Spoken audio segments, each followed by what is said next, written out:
Muy buenas noches a todos y todas y bienvenidos a este foro en conmemoración del Día Mundial de la Libertad de Prensa. Agradecemos mucho la participación de todos ustedes en esta actividad en la que tenemos el placer, el honor y la gran satisfacción de tener entre nosotros a la periodista mexicana Lidia Cacho. Así que, Lidia, te hemos dado la bienvenida tantas veces, pero nuevamente bienvenida, Cacho.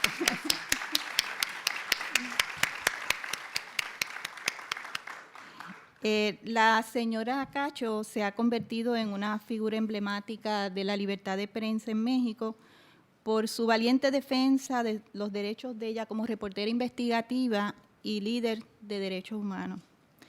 Igualmente quiero, como siempre, agradecer el generoso apoyo de la Universidad Interamericana a su presidente, el licenciado Manuel J. Fernós, que no puede estar hoy con nosotros, ya lo excusará el decano, ¿verdad? Y el decano de la Facultad de Derecho, licenciado Luis Mariano Negrón Portillo, porque ellos siempre son muy apoyadores del centro y el agradecimiento de nosotros es muy profundo a esta universidad. Igualmente quiero darle un saludo especial a los dos copresidentes del centro, el doctor José Jaime Rivera, presidente de la Universidad del Sagrado Corazón, donde ubica el centro, y Luis Alberto Ferrer Rangel, director del Nuevo Día. Así que voy a invitar a Luis Alberto y al licenciado Portillo para que les den un saludito.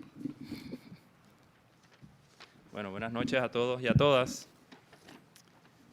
En nombre del Centro de Libertad de Prensa y en conmemoración del Día Mundial de la Libertad de Prensa, me honro en darle la bienvenida a Puerto Rico a la periodista mexicana, nuevamente, Lidia Cacho. El periodismo mexicano se encuentra hoy en las entrañas de una temible guerra contra el narcotráfico. Son hoy los colegas de Lidia y nuestros colegas los que, como le sucedió a los colegas colombianos en la década de los años 70 y 80, quienes están pagando con sus propias vidas el costo de decir la verdad. El año pasado, 41 periodistas, casi uno por semana, fueron asesinados en el mundo. Hay otros 22 asesinatos que todavía no han podido ser confirmados. Este año, 11 periodistas han sido asesinados en lo que va del año, 3 de ellos mexicanos. Todos conocemos la historia de Lidia Cacho. No es necesaria y supongo que ella tampoco quiere que se cuente. Después de todo, parece que vino al mundo a darle la voz a otros. Es una mujer valiente, es una periodista íntegra. Ella también ha pagado un precio muy alto por ser la voz de los niños, niñas y mujeres abusadas y explotados. Pero Lidia sabe que esos niños, niñas y mujeres utilizados como mercancía desechable, objeto de la explotación más brutal, también han pagado un precio muy alto. Lidia hurga en las extrañas de la más temible de las prácticas de la humanidad, la esclavitud. Pero esta esclavitud, la trata y la explotación sexual de niños, ocurre en el contexto de la globalización y con el contubernio de las élites políticas y económicas de diversos países como Brasil, Tailandia o Asia Central, donde se protegen las diversas redes de estos traficantes humanos.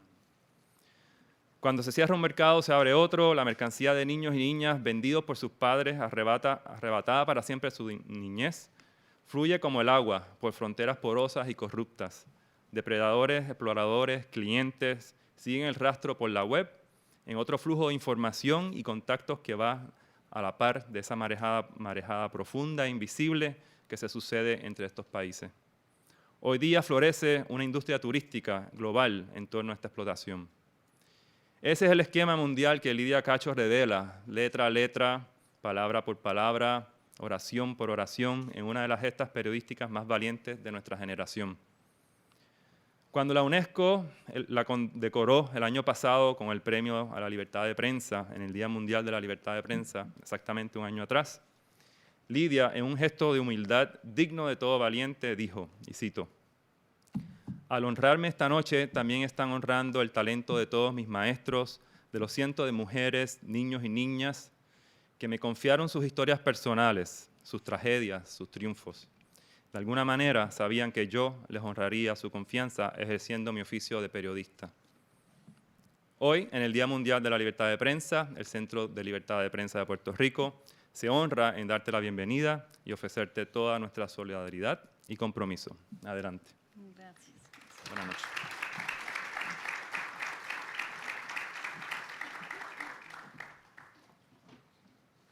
Muy buenas noches, tengan todas y todos. Quiero extenderles la más cordial bienvenida a nombre de la Facultad de Derecho de la Universidad Interamericana. Para nosotros en la Facultad de Derecho es un placer y un privilegio enorme tener ocasión, una vez más, de contar con el coauspicio y la invitación del Centro para la Libertad de Prensa para ser sede de esta actividad tan importante, de tanta trascendencia para nuestra vida colectiva, para el derecho y para los seres humanos en general.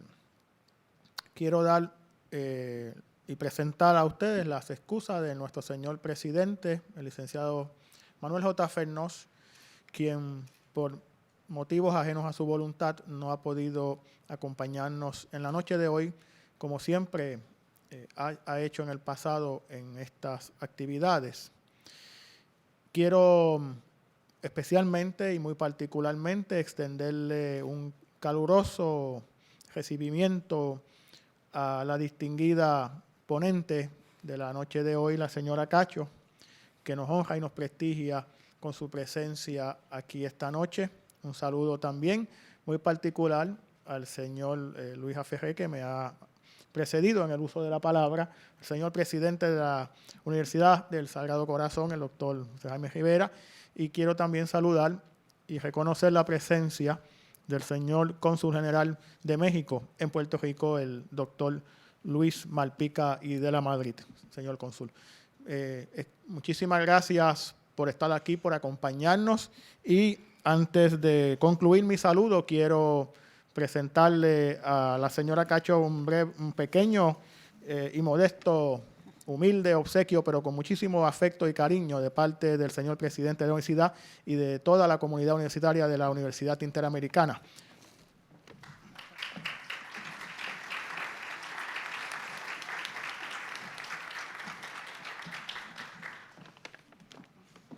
Muchas gracias a Luis Alberto y al licenciado Negrón Portillo. En la mesa de entrada a ustedes se les dio un papelito en blanco para que anotaran las preguntas para la señora Cacho. Por favor, manera que le vayan surgiendo las preguntas, las anotan para recogerlas y proceder rápidamente cuando termine su presentación. Ustedes podrán ver que en el programa ahora venía la entrega del premio al joven que ganó el certamen de periodismo escolar, de composición escolar del centro, Luis I. Negrón Rivera. Por algún motivo él había confirmado su presencia, no han podido llegar, no sé. Venían de naranjitos, así no sé si la lluvia. ¿Ah? Eso me pasó el año pasado también.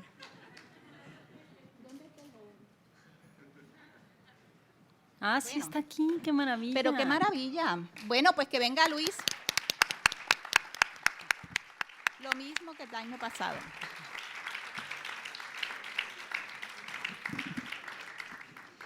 Nosotros llevábamos 5 años haciendo este certamen. Este año tuvimos 70 composiciones compitiendo. Y el jurado está presente aquí, Gloria Borrás, la compañera periodista que formó parte del jurado, Carlos Martínez, mi asistente también, y yo. Y miramos todas las 70 composiciones y todo, y nos dimos cuenta, después de haber elegido la ganador, que procede de la misma escuela ganadora del año pasado. La escuela se llama Francisco Morales de Naranjito, así que tienen que estar haciendo cosas muy buenas en tu escuela, Luis, porque encantada. Así que yo le voy a pedir a Luis Alberto, por favor, y a José Jaime, para que le entreguen al doctor Rivera, le entreguen el certificado de ganar y además $300 que le damos. Ah, muy bien. ¿Cuándo tú llegaste? Tempranito, Dios mío, yo buscándote. Ahí está José Jaime.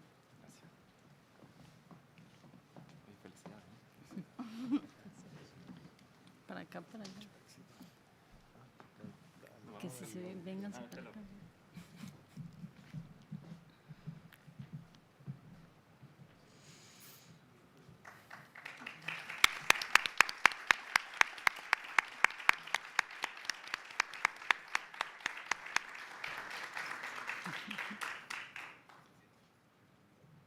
No sé si Luis quieres decir algo. A ver, sí, sí, que diga algo. Que a diga ver. algo, ¿verdad? Y yo lamento que yo no lo vi cuando llegó. Realmente estuve parada ahí al frente todo el tiempo esperándolo, pero bueno. Bueno, pues, ¿qué puedo decir? Me siento muy honrado de estar aquí presente, pues, con la presencia de Lidia Cacho. Y, pues, nada, le agradezco mucho la invitación y me siento muy orgulloso de estar aquí en esta conferencia. Pues muchas felicitaciones a Luis, a su familia, a sus maestros y a su escuela. El tema del certamen este año fue la libertad de prensa en la radio. Así que voy a dejarla ahora con Carlos Martínez, mi asistente en el centro, que va a hacer una breve semblanza de Lidia. Bueno, Lidia Cacho ganó reconocimiento mundial con su libro Los demonios del Edén, el poder que protege a la pornografía infantil, en donde desenmascara a través de una amplia investigación periodística una red de pornografía infantil protegida por intereses públicos y privados. Sin embargo, este reconocimiento vino acompañado de experiencias amargas que Lidia les contará esta noche. Lidia además es feminista, novelista y dirige un centro de atención para mujeres y niños víctimas de violencia. También ha recibido numerosos premios y reconocimientos internacionales, entre el que se destaca el Premio Mundial de la UNESCO Guillermo Cano de la Libertad de Prensa, que recibió en el 2008. Ciertamente, Lidia se ha convertido en una figura emblemática de la libertad de prensa en México y a nivel internacional. Su caso, que escucharán esta noche, ha demostrado en cierta forma que en su país aún es posible hacer un periodismo social, a pesar de los impedimentos y los peligros. Ahora sin más, los dejo con Lidia Cacho.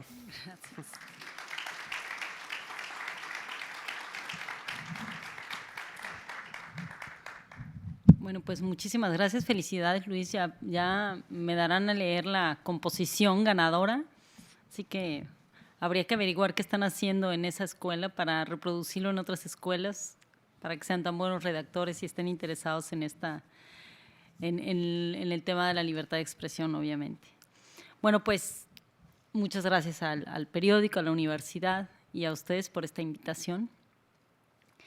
Mi primera experiencia con Puerto Rico fue buenísima porque vine de luna de miel hace muchos años, así que tengo muy buenos recuerdos de este país. Voy a contarles un poco la historia de los libros que he escrito, del trabajo periodístico, un poco para que hagamos una reflexión que me gustaría que pudiéramos lograr que fuera conjunta, después con un diálogo, sobre el mundo que estamos enfrentando ahora y la necesidad imperante de que el periodismo recupere el valor de ser el altavoz de la palabra de la sociedad, de los hombres, las mujeres, las niñas y los niños. Pero también me parece que estamos en un momento histórico fundamental, sobre todo en América Latina, para reflexionar sobre la ausencia de movilización social para la defensa de los derechos humanos. Y justamente son estos dos de los elementos que más me preocupan en este momento y que más se fortalecen a lo largo de mis investigaciones periodísticas. Yo no los voy a aburrir con una historia como de diván, pero cuando yo era niña, mi madre, que era una psicóloga feminista que vino de Francia a México y se enamoró de mi padre y se casó con él en México y ahí se quedó, lo que hacía era trabajar mucho con las comunidades más pobres del país. Y entonces nos llevaba a lo que entonces llamábamos las ciudades perdidas, que eran estos cinturones de pobreza alrededor de la Ciudad de México, a mis hermanas y mis hermanos y a mí. Y mientras ella platicaba y daba talleres a las mujeres, nosotros jugábamos con los niños y las niñas o los cuidábamos un poco para que las madres tuvieran la oportunidad de trabajar con estos talleres. Esto sucedía yo nací en el 63, entonces en los finales de los 60s y principios de los 70s. Y una de las preguntas más persistentes que teníamos mis hermanos y yo a mi madre era ¿por qué estos niños y niñas no tienen las mismas posibilidades que nosotros tenemos de estudiar?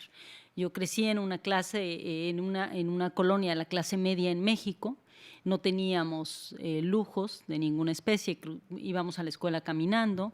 Sin embargo, nos parecía terrible que los niños y las niñas de las ciudades perdidas no tuvieran ropa para vestirse, que no tuvieran alimentos por lo menos 2 veces al día. Incluso hay una historia que se me quedó muy, muy grabada y que siempre recuerdo cuando viajo a lugares en mi país y veo la pobreza endémica en los niños y las niñas. Recuerdo haber estado dibujando con un niño que tenía mi edad y yo le intentaba enseñar a hacer estas bolitas y palitos que nos enseñan en la escuela, tendría yo unos 7 años, y el niño no sabía sostener el lápiz, no podía sostener un lápiz para dibujar. Y yo, por supuesto, controladora y terca como soy, lo regañaba al niño de mi edad porque no podía sostener, hasta que entendí no solamente que no lo habían enseñado a sostener un lápiz para escribir, sino que no tenía ni siquiera la fuerza o el interés para hacerlo. Para mí esa fue una figura muy significativa porque yo tenía una obsesión con aprender a escribir y desde que cumplí 1 año aprendí a hablar y dicen que nadie ha logrado callarme desde entonces. Recuerdo haberle preguntado a mi madre por qué esto sucedía, cómo era posible que un niño no quisiera aprender a dibujar, a pintar con los colores, a escribir su nombre, a aprender las letras. Y fue la primera vez que yo escuché una explicación apta para una niña de mi edad, lo que significaba la desnutrición en los niños y las implicaciones que esta tenía en la incapacidad de las criaturas para poder escribir, para poder entender el mundo, para poder siquiera empezar a cuestionarlo. Recuerdo haber escrito como a los 14 años en uno de mis diarios que aún conservo, una reflexión bastante pueril, pero en esencia sigue vigente para mí, en la que yo me preguntaba si el gobierno mexicano mantenía muertos de hambre a estos millones de niños y niñas con la intención de que no tuvieran la fuerza para levantar la voz. Y me parece que esa pregunta que me hice a los 14 años sigue patente hoy en día, y no solamente para México, sino para el mundo entero. Y justamente esta necesidad de contar y de acompañar a los otros y las otras a que su voz tuviera eco fue lo que me llevó a convertirme en periodista.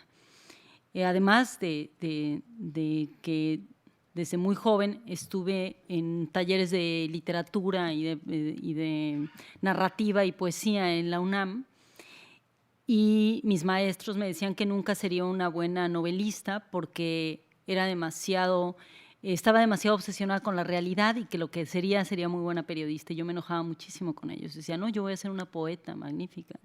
Y bueno, publiqué un libro de poesía bastante mediocre, pero hayme aquí que sí, efectivamente, mis maestros y maestras tenían razón, sería periodista. Mi preocupación con la realidad me llevó a moverme a los 23 años a Cancún, donde me mudé al Caribe, al mar, a intentar escribir periodismo cultural. Y una semana más tarde, luego de llegar a vivir a Cancún, estaba yo metida en la zona maya, escuchando las historias de las mujeres y los niños y las niñas. Y a partir de entonces empecé a escribir justamente aquello para lo que supongo mi madre nos crió, que eran las historias de las y los desprotegidos. Me fui especializando de una manera poco intencional, debo decir, en lo que ahora se llama periodismo con perspectiva de género, periodismo de derechos humanos. Luego empecé a dar entrenamiento para periodistas, para la ONU, para el área de UNIFEM en Nueva York.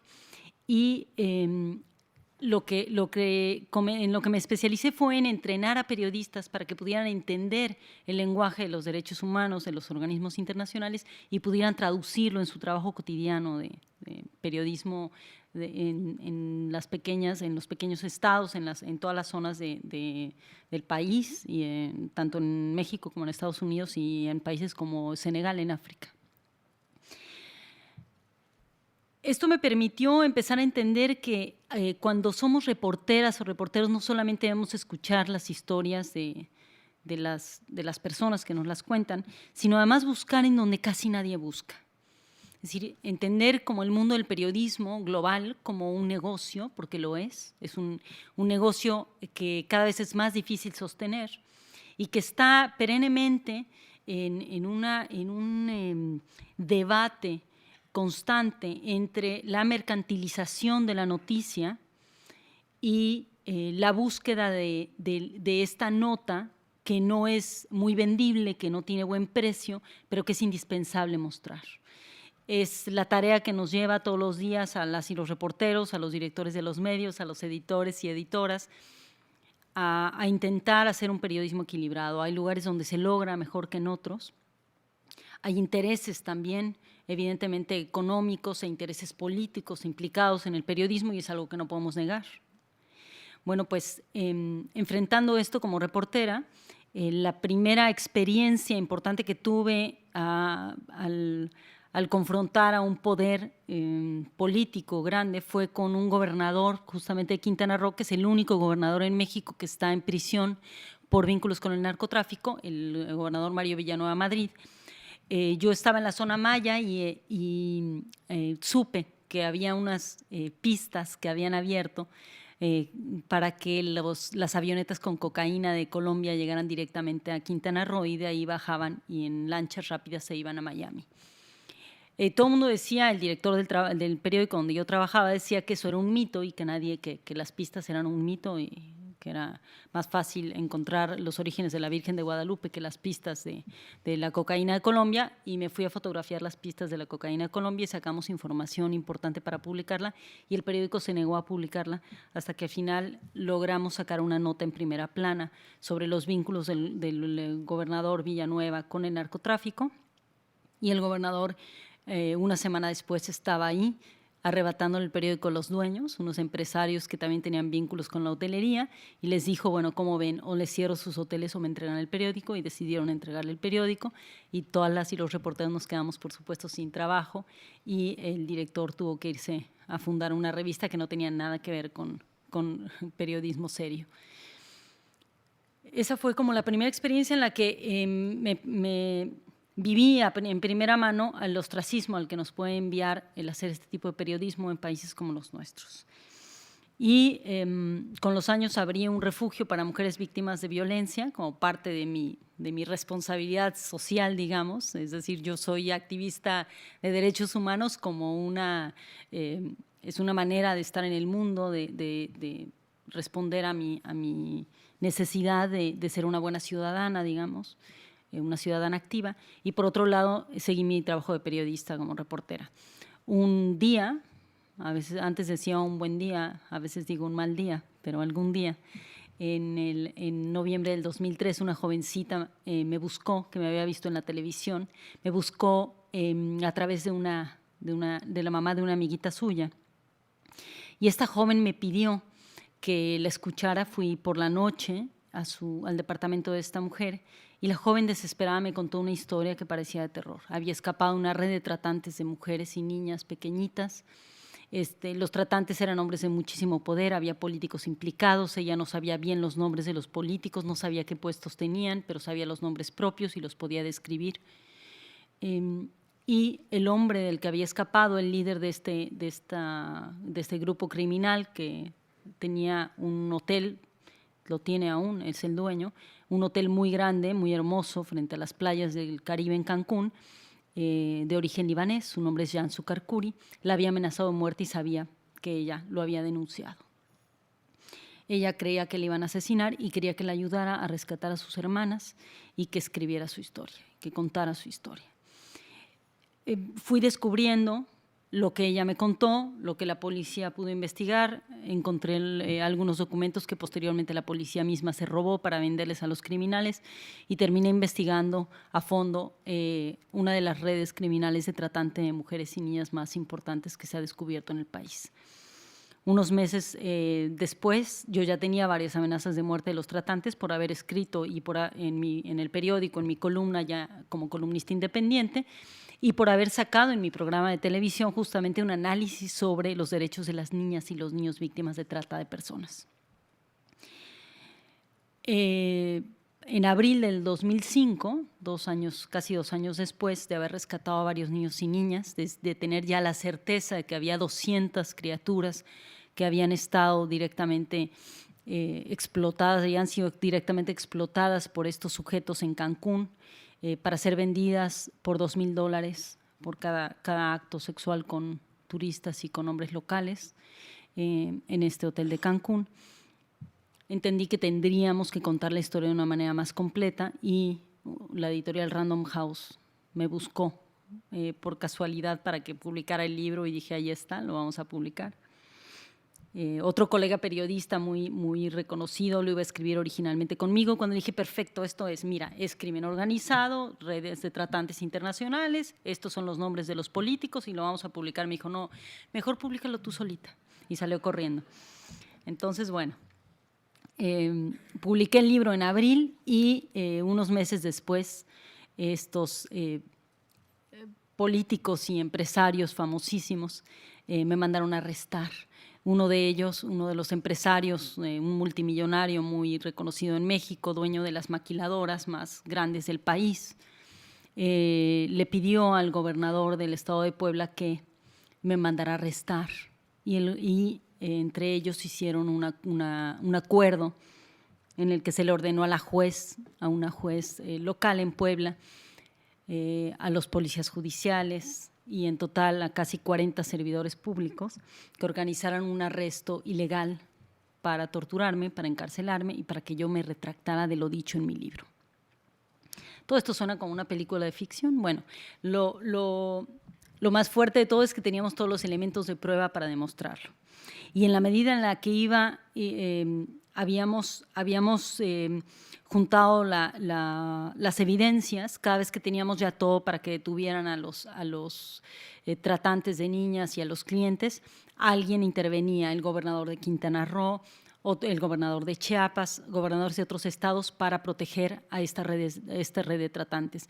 La hipótesis de mi libro es: las redes de tratantes de niñas y niños no podrían subsistir sin la colusión con servidores públicos, con hombres de poder, con la policía, con agentes de migración y por supuesto con agentes de migración de otros países desde los cuales envían estas niñas. Y en la medida en la que se empezó a revelar el caso en contra mía, fue que pudimos demostrar que estas redes eran mucho más grandes incluso de lo que yo había publicado en mi libro. Mi caso se volvió muy famoso no solamente por la manera en la que yo reaccioné luego de esta tortura y de este secuestro ilegal, sino porque teníamos suficientes elementos de prueba para demostrarlo. La jovencita que me buscó al principio, cuando empezamos a descubrir esta historia, a develarla, había logrado que un ministerio público de México, de Cancún, la grabara a ella teniendo una conversación con su explotador. Este es un video que es desgarrador, es abrumador, salió en todos los medios en México. Y en este video él está hablando con ella y explicándole cómo viola a niñas hasta de 5 años y por qué lo hace. Y la explicación que él da es justamente que las niñas nacieron para eso, que las niñas, que es un vicio de él, pero que sabe que es delito, pero que no pasa nada, que no hay nada de malo. Y uno puede observar con este video cómo el agresor va normalizando de tal medida la violencia contra las niñas, que va convenciéndolas a ellas de que nacieron para ser objeto y sujeto de violación y de explotación, y que no tienen ningún derecho. Este video, a pesar de haber salido en las televisoras, a pesar de haber estado en las manos de los jueces, permitió, a pesar de su existencia, los jueces y los cuerpos policíacos dejaron que este hombre saliera del país, se dio la fuga y nosotros presionamos, gracias a la publicación de mi libro, con la Interpol. Llevamos toda la documentación que yo tenía ya para la publicación del libro y la Interpol detuvo a Jan Sucarcuri poco antes de que el libro saliera a la venta. Este hombre fue detenido en los Estados Unidos y fue la bendición, porque si un juez norteamericano no hubiera validado todas las pruebas, en México los jueces las hubieran desaparecido. Voy a compartir con ustedes una parte del video y voy a aprovechar para contarles que mañana hay un documental hecho sobre mi caso. Mañana lo van a pasar en la noche. ¿En dónde? A las 7 en el Colegio de Abogados, para quienes se interesen en verlo. Este breve, es una parte de un capítulo en el que una psicóloga especializada que trabaja conmigo en el centro entrevistó a varias de las niñas. Ella era la que les estaba dando la terapia a las criaturas, y vamos a escuchar la voz de la terapeuta y también vamos a escuchar la voz de una de las niñas, justamente, que explica qué fue lo que le hacían. Algunas de estas grabaciones tienen palabras obscenas, pues entenderán que son las palabras de los agresores, no mías. Es un video que evidentemente no está editado, y como veo que no hay menores, entonces pues lo pasaremos. A ver si me... No, no, no, que no exista más, que no exista más. No, no, no, que no exista más. Este hombre, por ejemplo, decía que eso era lo que los papás hacen con las niñas, ¿no? Eso es lo que todos los papás hacen con sus hijas, porque es una manera de demostrarles cariño. Estos señores están buscando a este tipo de niñas, ¿no? Y eso es importante porque la responsabilidad entonces no cae sobre las víctimas, sino sobre el victimario. Esta chica lleva a las menores, en ese momento a las menores de edad, les toman la declaración y a las niñas las llevan al DIF. Hay mucho miedo en estas chicas, ¿no? Muchísimo miedo, porque hay un discurso de muchas amenazas, de decir, bueno, si tú hablas de esto que pasa, si tú le dices te va a pasar algo a ti o le va a pasar a tu mamá. También decir, y yo soy intocable y a ti nadie te va a creer. Siempre me hizo verlo así, ¿no?